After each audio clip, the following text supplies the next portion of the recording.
Why, howdy, folks. How is everyone? I'm just sitting, Scott here. I'm just sitting quietly and enjoying a nice cup of joe.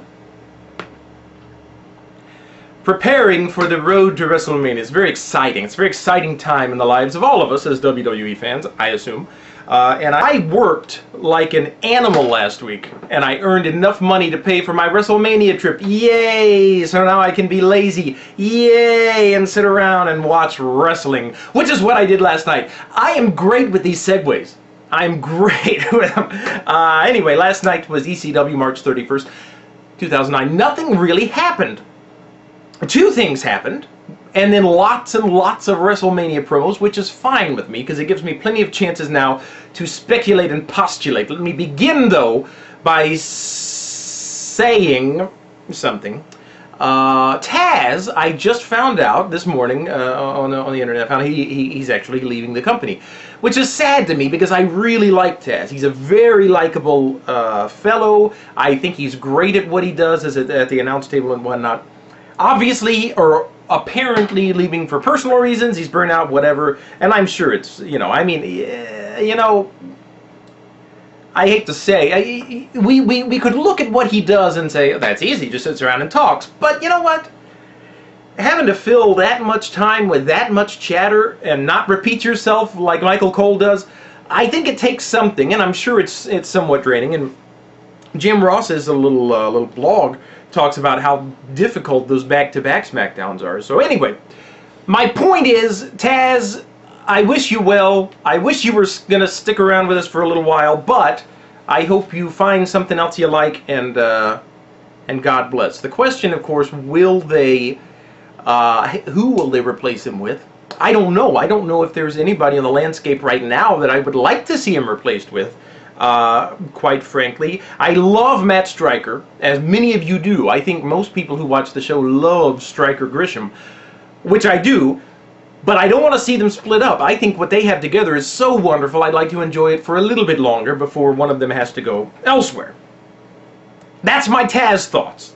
And I got a Striker comment in just a moment. We'll talk about the first of the two matches of the night. The first match was a Money in the Bank Contenders match. Christian and Finlay versus Henry and Kane.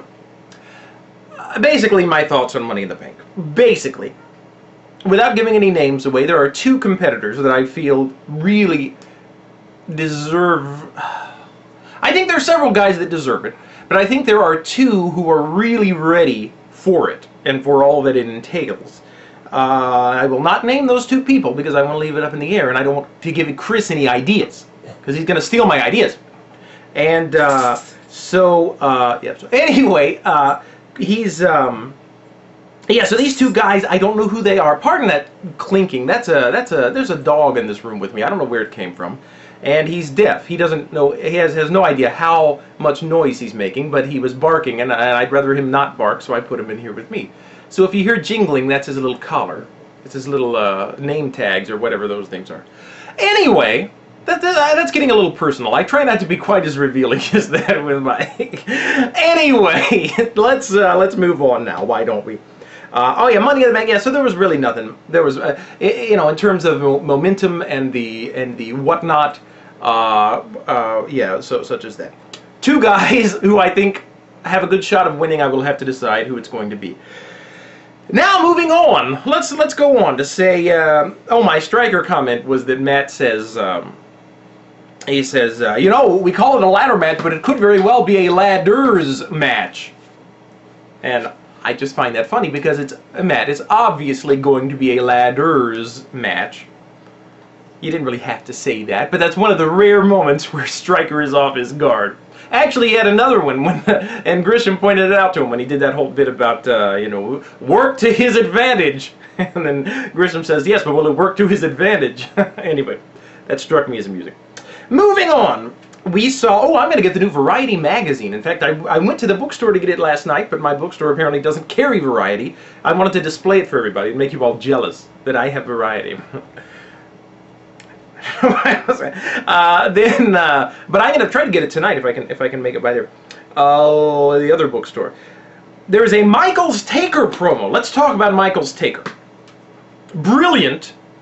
on Friday night, that Shawn Michaels thing, exactly what they needed to do, and probably should have been doing farther back, in terms of the good versus evil, in terms of Shawn Michaels being a religious man, Undertaker's character, I don't know about in real life, but his character is evil and satanic, and maybe not overtly satanic, but evil. He enjoys hell, and no religious person likes hell. Or no religious person from a respectable religion, you know, nobody wants to, oh, I'm going to go to hell one day, Anyway, I thought it was great, I thought it was brilliant, I thought it was beautiful, I mean, it was a moment, it was a great moment, and I loved that The Undertaker jumped up out of the hole in the thing, and I loved how at the end Michaels was doing his little dance, and I thought it was very funny, but that's exactly what it needs to be. It needs to be Michaels fearless because of his religious whatever, and also because of the knowledge that he's dominant in the ring. So he has no fear of The Undertaker, and then The Undertaker just uses that to fuel his anger. I think it's brilliant. They didn't really build up on it any more on Monday Night Raw, which is a bit of a disappointment. But that thing on Friday was brilliant, and it was wonderful, and I think I know who's going to win it. But I'm not going to say who. Zip of the lip, throwing away the key. Now then, moving on. There was a promo for the Triple Threat. I think this is everything about this is subpar. I think the story is silly. I think there's no real reason for Cena to be in there. They just threw him in there. Kind of bothers me. And not that I mind Cena being there, but don't involve him in the story just because Cena needs a title shot. Write a news story for Cena, for crying out loud. Sweating, I apologize.